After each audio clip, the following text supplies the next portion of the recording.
Well, hello there. Hello, gang. Hello, friends. Welcome to the 30. This is Patrick, your host. We do this each and every week where we highlight the best of the best. We bring in leaders, entrepreneurs, small business owners, those that are doing some positive things in their community. And this week is no other.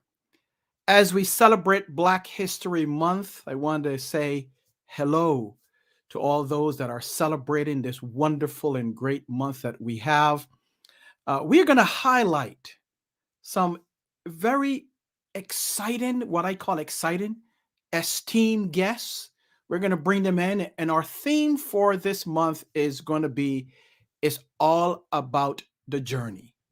I started off last week, and we're just going to continue that whole theme throughout the month of February as we celebrate Black History Month together.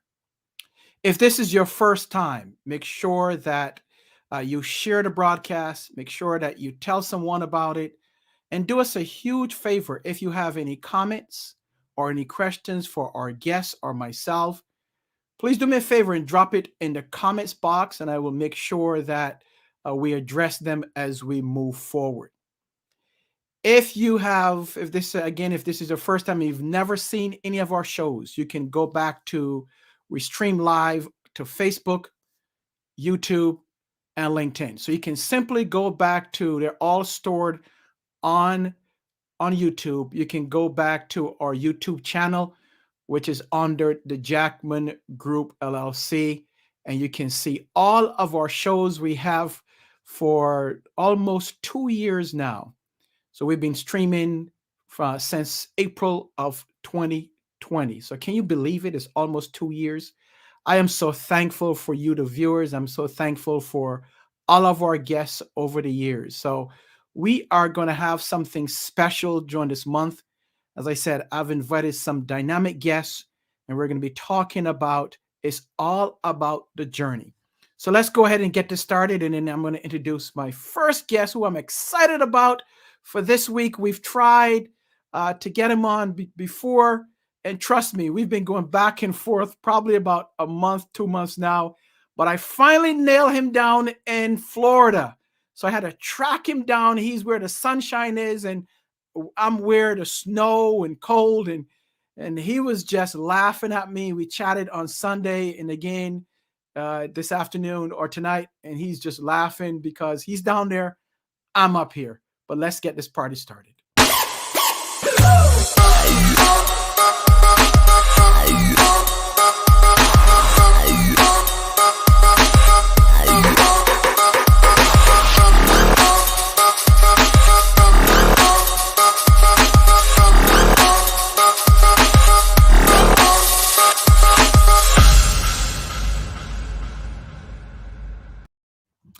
Again, welcome to the 30. I am your host, Patrick. This is where we do it each week. If you're watching us live, make sure that you share and tell someone. If you're watching us in replay, you can actually still give us some comments and give us some likes, all right? We want to make sure that you do that. My first guest, as we celebrate Black History Month, we are going big this time. We're going to be talking about, it's all about the journey. And this young man, if you're in Rochester, because I mentioned his name, and people just, yeah, he's my doctor. He's so great. And I'm like, wow. So if you know the name Dr. Raphael, I'm going to bring him in because everyone that I talk to seems to know something about him. So let's bring him in right now. Dr. Raphael, how are you, sir? I am doing great. I'm doing very well. Delighted to be here with you, and thank you for having me. It's a pleasure. The honor is mine. Thank you for taking the time.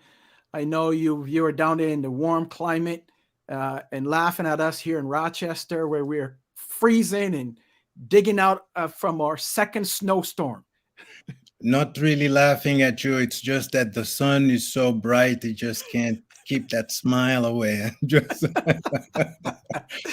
Will, I Will, said, somebody has to someone has enjoy. to do it, right? Why not That's you? right. Yes. Well, it's an honor and a pleasure. Tell our viewers who you are and what you do, please. Well, briefly, I am a originally from the Democratic Republic of the Congo. Those who know a little bit about the country know that it has had a very, very tortuous, long, complex history. It's been previously known as Zaire, Mm, previously known as the Congo Kinshasa, Congo Leopoldville, and before that it was the Belgian Congo, because the Democratic Republic of the Congo is a used to be a Belgian colony. So this is the place geographically is right at the heart of Africa. So when I say I am from the heart of Africa, I mean that literally as well. I mean, the country is a large, vast land, about a quarter of the size of the US, and it's right in the middle of Africa. I left about 50 years ago when I was fortunate enough to come to the US. Attended some of the great universities here, briefly at Georgetown, mainly for to learn English, because the Democratic Republic of the Congo has French as its national language, official language. So I had to learn English. And then Amherst College for undergrad, and from there to the University of Rochester for medical school, as well as residency training. So this is going to back to 1974 that I moved to Rochester. And even though it was not my intention to stay in Rochester, I mean, I just could not imagine, staying and living in that cold place. But, destiny has it that when I was done with my training, I just couldn't go back for conditions back home. And, the story is long to go into, but I just could not go back despite my initial intentions and dreams. So decided to stay and work in Rochester, and because I always had that intention that to go back home and work and help there, so decided to do that in Rochester. And just like a lot of immigrants, help from a distance. hmm You probably have talked to a lot of people who've done the same thing. I mean, in terms of helping out at home, sending money for food, for medicines, for weddings, for tuition, for hmm you name it. We've done it. So over the years, life went on, and we decided that we will build our family in Rochester. We raised a daughter there and a couple of nieces. Over time, actually, we have grown a quite an extended family in Rochester. So the DRC is my homeland and my first home. But I claim Rochester now as my second home, because, as I said, we have built a family there. I built my career there. I started out in a group practice, practicing OBGYN. And since 1991, I started my own private practice that I'm glad to say is done relatively well. Right now, we have four other physicians, four other providers. So we have three physicians and the nurse practitioner. So we have been doing relatively well. So we've built a practice, and um, to stay true to my dream of helping back in the DRC, we also started a foundation called the RTST Foundation, which we started in 2001. And that has allowed us to leverage the foundation and help mostly in the areas of healthcare as well as education. So that's really what the foundation has been about. So we've continued to keep an eye on what's going on in the Congo, try to help as much as possible.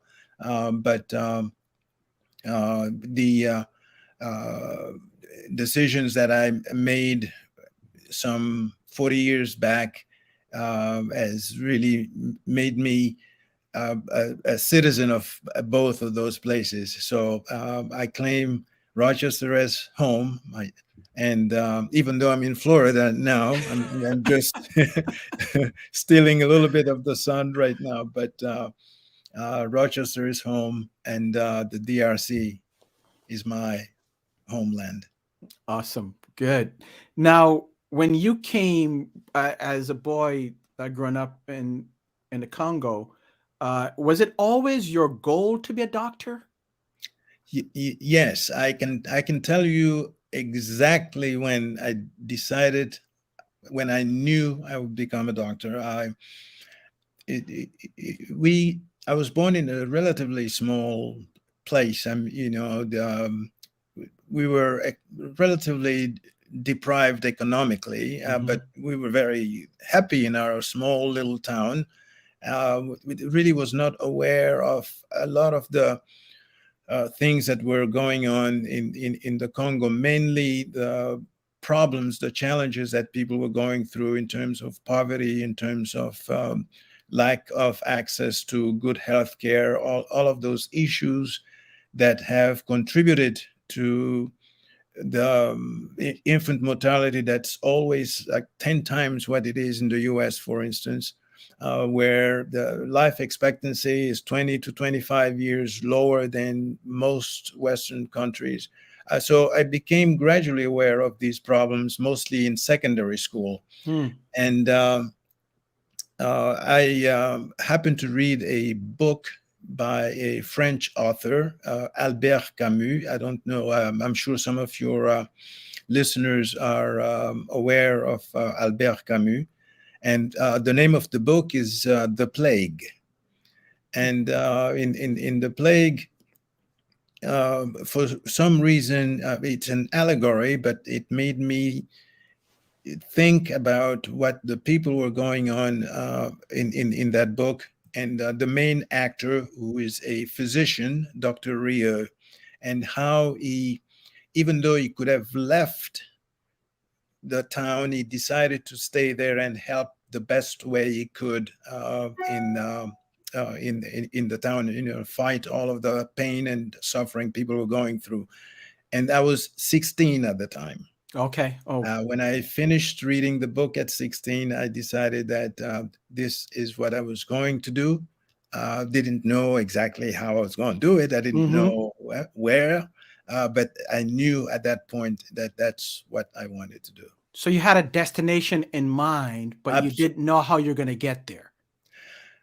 I had a destination in terms of career choice. Right, your goal. Sure. Yes, Sure. in terms of goal, yes. Right. But in terms of where, I had no idea. As a matter of fact, around that time, and we're talking late 60s now, most people, most Congolese who were going overseas or abroad to study were going either to Belgium, because it was a Belgian colony, and so there's a relationship there. They were going to France because we were French speaking. So very few were coming to the US at the time. Obviously, the language barrier is significant. So, so I was not really thinking about the US. When I made the decision that I was going to pursue a career in medicine, I knew that I was going to do it somewhere, but I wasn't sure where. So I did look at some of those places in Europe, but again, thankfully, there was an organization, African American Institute, that was at the time sponsored by USAID, and that is how I made the connection with some of the schools in the U.S. And Awesome. uh, send out some applications, cross my fingers, and God was good. There And you go. There we yes, go. So the yes, immigrant story. So I'm talking to Dr. Raphael. He is a medical doctor in Rochester, New York. And we're talking our topic for this month and today is all about the journey. So we're talking about his journey coming from the Republic of Congo and the history there, and then in the US, going to school here. You went to two colleges or two universities here, doctor? University of Rochester for medical school and residency, and Amherst College for undergrad. I graduated with a bachelor's in biology. Okay. Yeah. Now, what made you select the specialty that you are in now? Uh, Walk us through through that one. Interesting. Interesting. I will absolutely. I know I've gotten that question quite a bit, as and it was a challenging decision to make, especially for a black male to Right. go into OBGYN.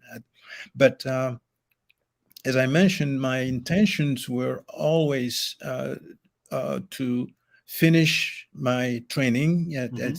to go as far as I could, and then go back and practice in the Congo. And at the time, of course, there really was there weren't a lot of physicians and a lot of specialists around, and so a lot of physicians who came back or trained were at least able to do two or three or four different things. You could be a surgeon, but you could deliver a baby. You provided primary care and so on.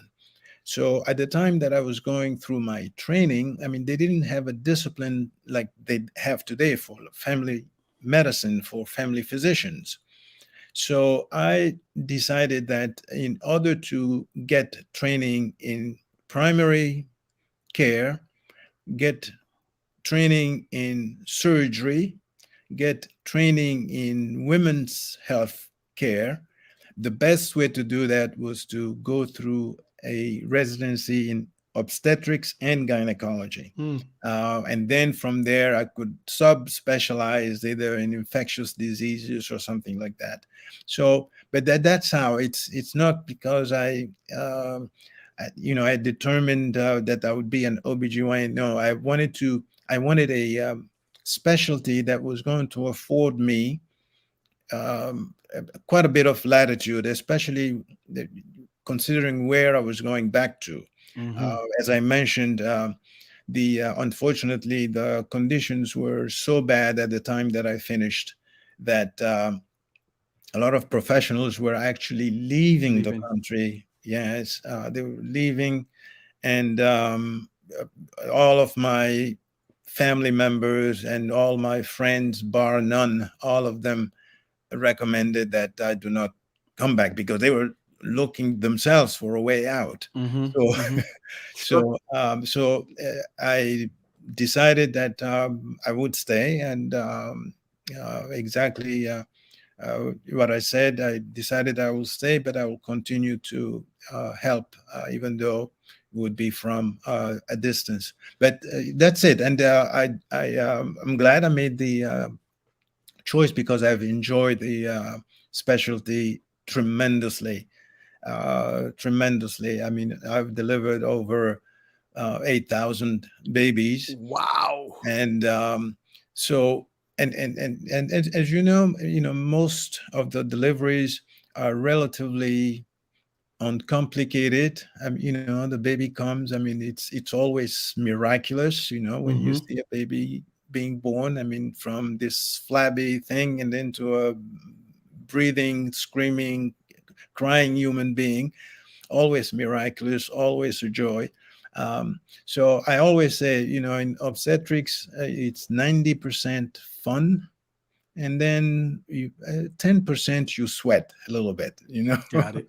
because Well, there is work to do and there are complications as well. Well, Yeah. no wonder you are so popular in around Rochester and Monroe County because everyone knows you. I put the promo up on LinkedIn today, and Alfreda, she said, "Oh, that's my doctor." So she says the best doctor ever. So you have Raven fans all over. Well, I do have a couple. I do have a couple, I must say. Eight Must say. thousand babies. That's But a lot of kids. Uh, yes, yes, yes. And as I said, I've enjoyed most of them. I, I've enjoyed all of them. I mean, even when things were complicated, um, when you get on the other side, I mean, maybe you struggled, you have to do a cesarean, you have to resuscitate a baby, but in the end, when the outcome is good, as I said, there's no other joy. I mean, it's just tremendous. Yeah. So uh, long hours, late nights, and all mhm. of that. But I always say as well, when you can be up for 12, 16 hours straight, and then you're so tired, but then it's like when the baby comes, I mean, you wide awake. I mean, Right. you wide awake. It's another day. So, yes, it really has been a privilege and a joy. Now, that within itself is a journey. I'm speaking with Dr. Raphael. If you have any comments or questions for him, go ahead and put them in the chat. Of course, we're limited on time, but if you have those questions now or comments, I'm sure he will be happy or excited to hear from you. If you are one of his patients or one of the children who are is an adult now that he helped, I'm sure he will be happy to hear from you. Now, Dr. Raphael, we're going to quickly move here because you're just not a doctor. You're more than a doctor. You're also an author. So let's talk about that. What was the transition going from medicine to writing a book? Well, I did write a book. I always I'm a little bit uncomfortable when I'm being referred to as an author. So I have written a book, um, and actually, the difficulty there, the name of the book is "Can't Let Go." And the difficulty there is not really writing the book per se, because the book is really about my journey. As you said, we're talking about it's all about the journey, and the book really is a chronicle of my own journey, some of the experiences, some of the struggles and challenges that I faced from the time that I left the Congo until today. The difficult part was really making the decision to um, put myself out there and share with people some of those experiences, some of them quite personal. Mm-hmm. But otherwise, I think it's the transition, as I mentioned in the book, is something that actually I have to give my wife credit for, because she's the one that has, for a long time, had been pushing me to, document that journey, especially since, as I mentioned, also we are growing larger and larger extended family here in the U.S., and some of the kids and some of the family really have had very little connection with the homeland. So she has encouraged me quite a bit and pushed me quite a bit to document that history, and maybe not for today, but those who come in a generation from now, 2 generations from now, will have at least some idea as to how it started, because I am indeed the first in the family to be here. I was the first Congolese in Rochester, as far as I can tell. I was the first one. So there are some things that they can at least know of, be aware of, and some of the experiences that may be inspiring for them, because when they talk about struggles, I mean, it's all relative, Absolutely.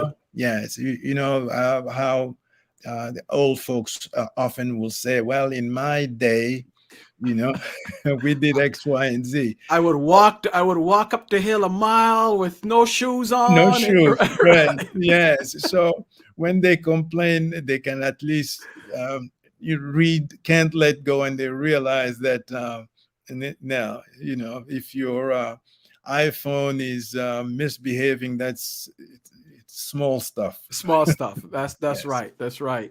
Yeah. Now, where can someone get the book if they'd like to Yeah. purchase it? Where can If they go? if they would like to purchase it, Amazon has been a very good source, and from what I've heard so far, the response is very good. Usually, within a couple of days, you can have a copy at your doorstep. There are a few acquaintances, would like a signed copy. If they would like a signed copy, I think that they could actually make contact with. My wife, because she has some copies that I can sign for them and mail them as well. So, but Amazon is the main source. If somebody has connections with Barnes and Noble, they can also get them through that. Great. Let me share it again with our viewers. And it is called Can't Let Go, a journey from the heart of Africa to America. I can't help but notice, Doc, some of the pictures when you were younger, I imagine this was a younger version of yourself, That is correct. not smiling a lot. Yes, Then the next journey, next version of you, there's a smile. yes. But then here is you have a more in depth smile, right? But that is So the true. transition, There is a transition. That's an observation actually people have made, not just about me. These there are a lot of pictures that you can see about people from the Congo that I know of. I mean, but other places as well. Not smiling at all. I mean, and I think that is maybe reflecting some of the conditions, and that they going through. I mean, it may be it may be some of that, but sure. clearly that is a very, very common observation. Mm, So yes, and now I obviously do have a lot to smile there for, you go. a lot to be grateful for. Yes. And so when I feel like a frown is coming, I say thank you. Yes, I have so much to be grateful To for. be grateful and thankful for. Let me look at some. Alfreda says, "Proud of you, Doc." Thank you. She's a Raven fan. Patrice Battle says, "Any guilt in leaving the Congo to work in the U.S.? Is there still a great need there for your specialty?" Absolutely. There is a great need, not just for that specialty, for any and every specialty. Guilt, I actually deal with a little bit of that in my book. Actually, there Mm, is a section about guilt because it is almost inevitable when you especially when we're just talking about pictures where I'm not smiling. Now I have a lot to smile for. And then being aware of what people are still going through in the Congo. mm-hmm. Yes, one can not help but say, well, why me? Am I doing enough? Those kinds of questions that obviously reflect some of the guilt. I've tried to deal with that, and I think part of it I addressed a little bit when I said that um, from the beginning, I mean, we've tried as much as we could to help from a distance. We established a foundation since 2001, so it's about 20 years old. Mm, That has allowed us to help quite a few clinics in the Congo. At some point we were sending a lot of medical supplies, equipment, medications, those kinds of things. So and sometimes I wonder whether or not I would have been able to do as much as I'm able to do from here. Mm-hmm. I may not have had the means, even though probably would be able to touch people and touch them. I don't know if I would have been able to help as many people as I can right now with the means that I have. So it's one of those things, one of those questions that you can't help but ask yourself. What if? But at the same time, it's not a very helpful question to ask, because I cannot go back and change the past. I just have to do the best under the circumstances, and I think that's what I've been trying to do, and to a very large extent stay true to my dream of helping alleviate some of the problems and some of the suffering in the Congo. The only thing, the piece that is either missing or did not go according to my plan, was the location that I am in. I mean, I happen to be here in the US. In my dream, I would have been in the Congo, but in terms of the deeds, in terms of helping and all of that, I'm doing it. I will continue to do it, especially now that I'm not working in the office as much. I have more time to devote to that. So we're doing uh, really putting a lot of efforts in the foundation these last few couple of years anyway. We intend to build a couple of diagnostic and urgent care centers.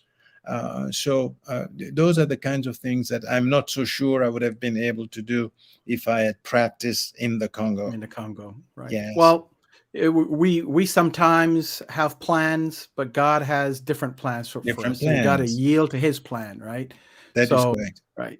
So that is. I know we're out of time here, but I want to ask you a couple more questions before we end. And the first one, let's say someone has a desire to get into to the specialty that you have. Uh, how can they do that? What would be some advice that you would give them getting into the specialty that you currently are in? I always say to some of the young upcoming students, if they're smart enough to make it through high school, secondary school, and make it through the first couple of years of university, they can become an OBGYN, they can become a neurologist, whatever. So it is, the aptitude has to be there, and as I said, by having gone through some of those first years, it demonstrates whether or not you can or cannot. Beyond that, I think the passion has to be there. I mean, because it is a very challenging path. The work is extremely demanding. First of all, there's a lot of competition in just getting into medical school, so you really have to be passionate about it so that you can spend the time that it takes, and which also means that there's a lot of things that you have to leave by the wayside. If there is a party somewhere, we used to call them mixers in those days. Well, you have to wait until you're done with your work. Mhm. So I think that you have to be passionate about it first and foremost. I mean, because that's going to drive you. And then, just like life is in a lot of other areas, I mean, you're going to have some ups and downs. And, somebody who's trying to bring you down, you leave them aside, right? I mean, when you have, uh, problems, you try to find people that can support you and can help Mhm. you. And there is a Mhm. lot of support out there, and especially today compared to 40 years ago when I was going through med school. My class at the U of R was like 3 Black students. Hmm. Okay, out of 300. I mean, that is a small number. So the support system is a little bit better, and try to use it. Okay, because it's very, very rare that you see somebody just make it by themselves. I think Absolutely. you need to know that yes, there are other people who are going through the same things, and to the extent that you can hook up with them, I think that will help you, you know, get up when you fall from time to time. But underlying all of that, as I said, is the passion and the determination that this is the goal you want, and then pursue it. So whatever your aspirations, whatever your dreams, you just have to keep on trying. So never quit is the motto that I have in my book as well. There So we be go. passionate, be determined, and know that you can do it because you can. Well, we will end there. Just one comment from Patrice. Thank you, Doc, for your candid responses. This has been time well spent, and I concur. It has been time well spent. I want to thank you so very much, Dr. Raphael. It has been worth it trying to track you down. So I thank you so very much. I pray that you and your wife and family enjoy your time together. And I pray that you will continue to be blessed in years to come. I thank you as well, and I'm glad you were finally able to hook up with me. It's really been an honor and a privilege for me to be here with you. Thank you. So, all the best, and we will hopefully get you back on down the road to see how the book is doing. Absolutely, Okay. absolutely. Now you know how to get me. It shouldn't Exactly, be as exactly. I have difficult. email, phone, everything. So no escaping anymore. No more, no more. And All right. So right, so thank you I'm again. really looking forward to connecting with you again. Okay. Thank you. Already. Thank you. Thank you. So we've been talking to Dr. Raphael, who is a hero here in Rochester. As you heard, he's delivered over 8,000 babies. Wow, that is a lot over the years. And if you mention his name in Rochester, someone knows him. So I am just honored that I had him on, and it's been great. So thank you once again. I want to thank you, the viewer, for being here. We're going to highlight some guests as we celebrate Black History Month, and our topic again will be is all about the journey. So thank you. We look forward to seeing you next week. May God bless you and your family, and be safe.